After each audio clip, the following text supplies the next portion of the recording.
ஏற்கனவே தம்பி ஆம்ஸ்டாங்குடைய கொலை உங்களுக்கு தெரியும். இப்ப இவர் கொஞ்சம் தவறுனா என்னை கொன்றுப்பாங்கிறாரு. தலைமை காவல்துறை அதிகாரியினுடைய தலைவருடைய அலுவலகத்துக்கு முன்பேனா பாதுகாக்க வேண்டிய காவலர்களே அடிச்சு கொள்ளுவாங்கன்னா 2 நாட்களா சட்ட ஒழுங்கு பிரச்சனை. சென்னையில ஊராட்சி மன்ற தலைவர் பெண் நிர்வாகியே நகை பறிப்பு ஈடுபட்டதாகவும், அதே போல நேற்று மாட்டிட்டு ஸ்டாலின் பாட்டாளி ஒரு கொலை முயற்சி தாக்குதலும் தினந்தோறும் அந்த சட்ட ஒழுங்கு இன்னொன்னு காலையில் நடந்ததா அவரு காவல்துறை தலைமை காவல்துறை அதிகாரியுடைய இதுக்குதான் போறாரு.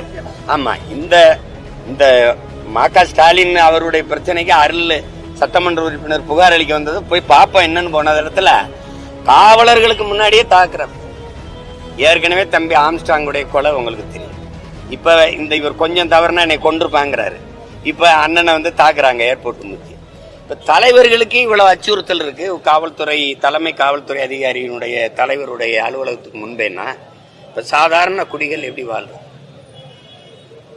இதுல எங்க சட்டம் இருக்கு, எங்க ஒழுங்கு இருக்கு?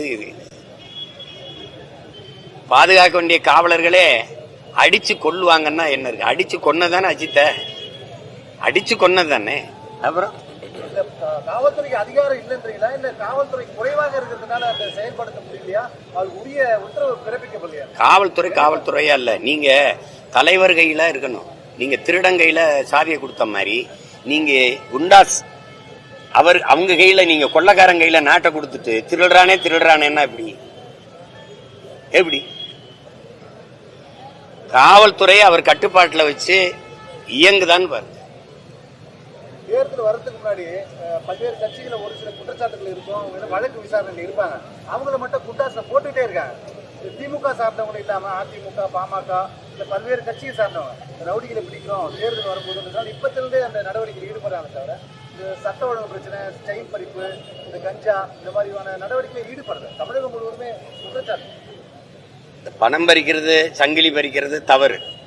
அதுக்கெல்லாம் கடும் சட்டமான குண்டாஸ் பாயுதுன்னா, மண்ணை அள்ளி விற்கிறவன் முறைகேடா, மலையை வெட்டி விற்கிறான் அவனுக்கு என்ன, அந்த திருட்டுக்கு என்ன பேரு? கள்ளத்தனமா சாராயம் காய்ச்சி விற்கிறவன் அவனுக்கெல்லாம் என்ன பேரு? அவனுக்கெல்லாம் என்ன தண்டனை?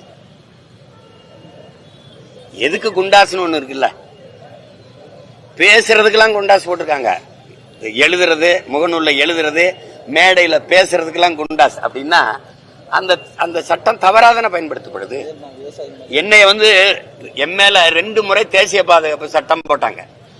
அந்த 2 முறை என்னை பிணையில விடும்போது நீதிபதி சொன்னது, இந்த சட்டம் அவர் மீது தவறாக பயன்படுத்தப்பட்டிருக்குன்னு தான் சொன்னாங்க. ஆனா நான் அதுக்கடையில 6 மாசம் 1 வருஷம் சிறையில இருந்துட்டேன். அப்ப சிறையில நான் முடங்கி என்னை அந்த சிறை தண்டனை படுத்தின அந்த அரசுக்கு என்ன தண்டனை? அது மேல என்ன நடவடிக்கை? சட்டத்தை தவறா பயன்படுத்திருச்சுன்னு சொல்றீங்களா? அப்ப அந்த அரசு மேல என்ன நடவடிக்கை இருந்திருக்கு? என்னுடைய வாழ்நாள் இழப்பு, வருவாய் இழப்பு, அதெல்லாம் எங்க போய் சொல்றது?